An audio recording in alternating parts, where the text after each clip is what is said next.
Et lui, on a réussi à le développer, on a réussi à le faire sortir. Il a des qualités qui sont phénoménales. Et il a vite aussi su améliorer ses défauts, notamment il était un peu frêle physiquement. Alors en Liga, c'est pas le plus gros problème, mais il s'est quand même un peu musclé, tout en restant très bon. Après, il reste quelques défauts notamment, là qu'il pourra pas améliorer, sur ses blessures musculaires notamment. Il a enchaîné plusieurs fois, à chaque fois il est out pendant 1 mois, ça freine sa progression. Le Barça doit aussi se passer de lui alors que c'est un des éléments les plus importants.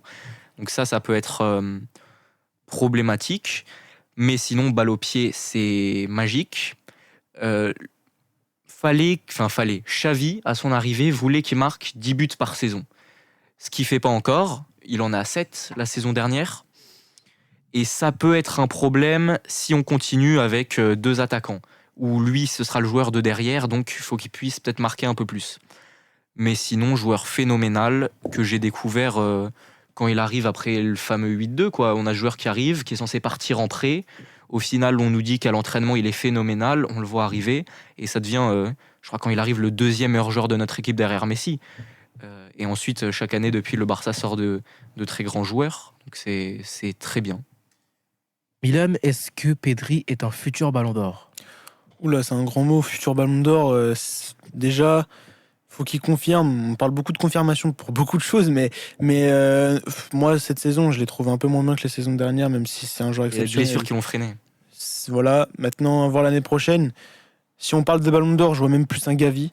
Franchement, moi, si on doit faire la comparaison, Pedri, c'est un joueur qui va rester au club, je pense, qui peut faire sa carrière au club, finir au club.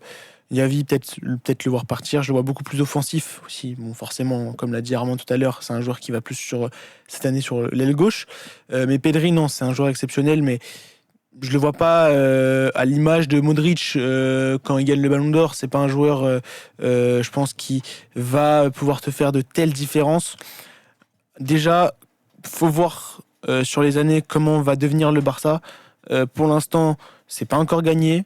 Mais Pedri, futur Ballon d'Or, j'y crois vraiment moyen. Surtout comment c'est en train de tourner le Ballon d'Or. Pour moi, c'est devenu un trophée ni fait ni à faire. Je dis franchement, c'est dommage de donner un trophée. On veut en même temps que ça soit un trophée collectif, en même temps un trophée individuel. Mais pour l'instant, sous Xavi, Pedri, je dis oui. Ballon d'Or, pour l'instant, je ne vois pas avoir ce niveau-là de jeu. Mais très grand joueur, voire légende, oui. Pense. Par rapport à Pedri, est-ce que ce joueur montre des faiblesses dans son jeu? Si on enlève bien entendu l'aspect physique de Pedri, est-ce qu'il a déjà montré des faiblesses, des carences dans son jeu au FC Barcelone? Je crois qu'il y a un système au FC Barcelone instauré par Xavi qui permet de voir assez peu les carences des joueurs. Alors si demain Pedri signe, je sais pas où, à Paris, au Paris Saint-Germain, je pense qu'on verra beaucoup plus ses défauts. À Barcelone, assez peu. Moi, franchement. Même en Espagne, de toute façon, les faiblesses, tu les vois pas trop. C'est des équipes qui dominent beaucoup. Et Pedri, ballon dans les pieds, il y a aucun défaut. Ballon dans les pieds, oui. Après, défensivement, je trouve qu'il y a mieux à faire. Oui, il court pas comme Gavi. Défensivement, t'as mieux à faire. Comme tu l'as dit, physiquement, t'as mieux à faire.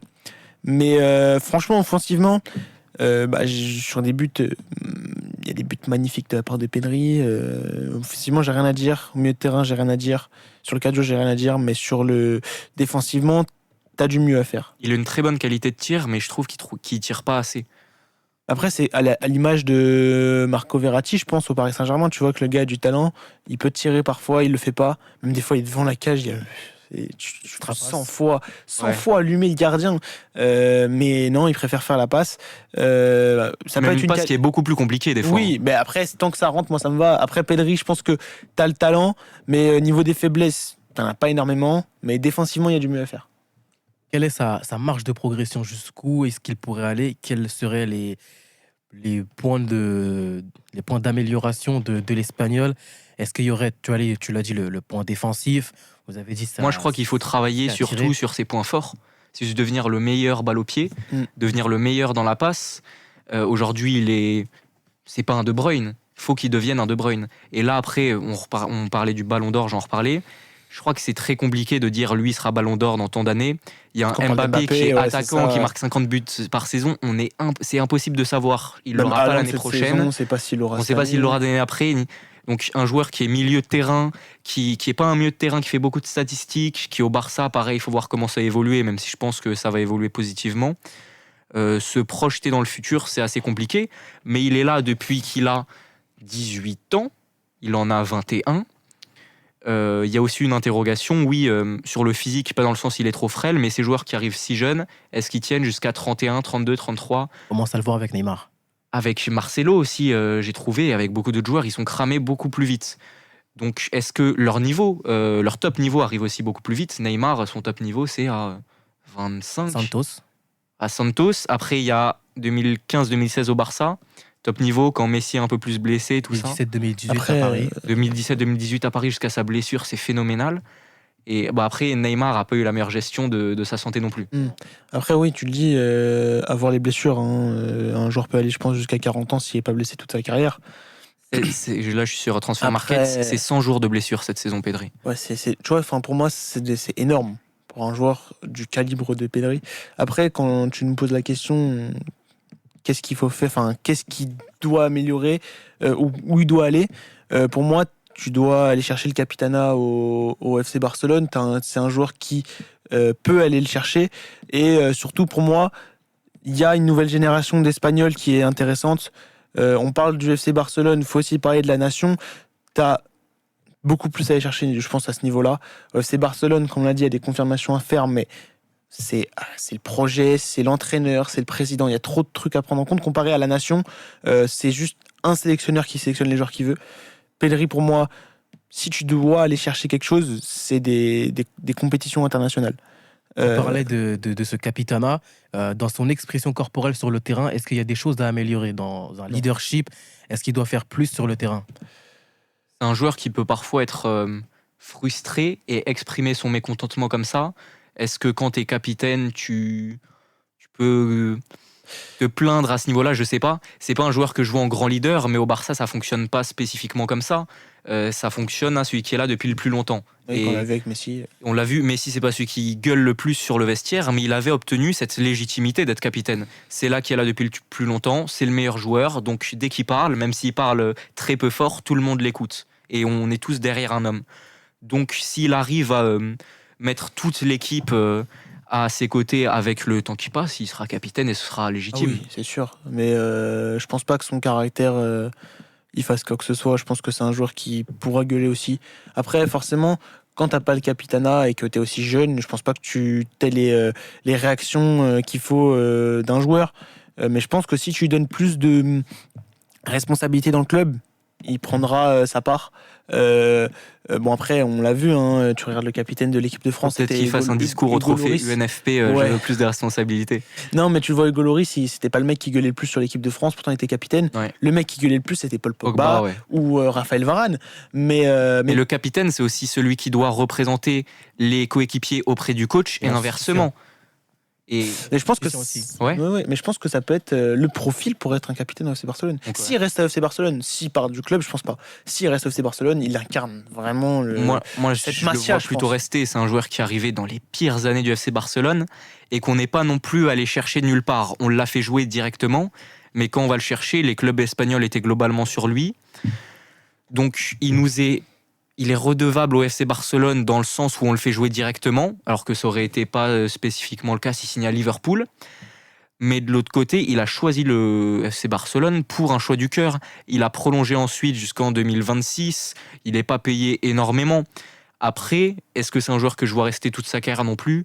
Il y a un moment où les joueurs peuvent avoir envie de bouger, parce que rester toute sa vie de footballeur dans un même pays, tu as envie de voir un autre paysage. Peut-être qu'un jour, il aura une proposition de 800 millions de l'Arabie Saoudite.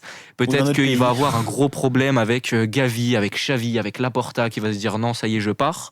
Oui, il y a plein de trucs à prendre en compte. Voilà, il y a plein de choses à prendre en compte, mais dans un monde parfait et très possible, très plausible, je le vois rester très longtemps. Oui, surtout après, ça dépend aussi de son niveau de jeu. S'il commence à devenir, je vais dire nul, c'est un mot c'est pas un bon mot à dire, mais si tu commences à avoir des faiblesses. Bah, s'il lui arrive une Asensio, grosse blessure et il monte plus rien sur le terrain. Mais pas forcément. Je pense aussi juste à une baisse de niveau. Là, on l'a pu le voir avec des joueurs comme Ruben Neves qui a une baisse de niveau ces dernières saisons.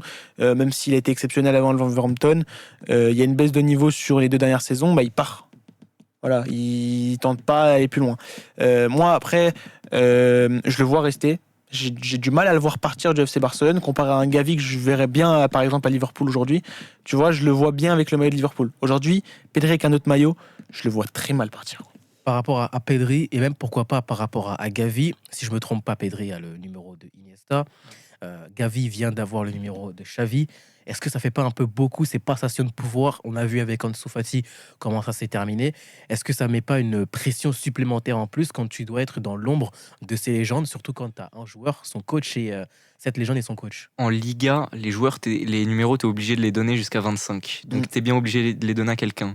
Et peut-être qu'une pression plus forte, mais je préfère que ce soit Pedri, ce joueur qui, même s'il n'est pas de la Masia, représente le club, porte le numéro 8 d'Andrés Iniesta, qu'un joueur, je sais pas, une recrue caissier, qu'un joueur que j'adore. Comme Mariano avec le 7, quoi. Voilà, c'est ça.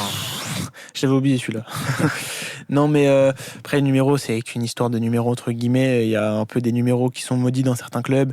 Mais après, au FC Barcelone, tu prends le 8.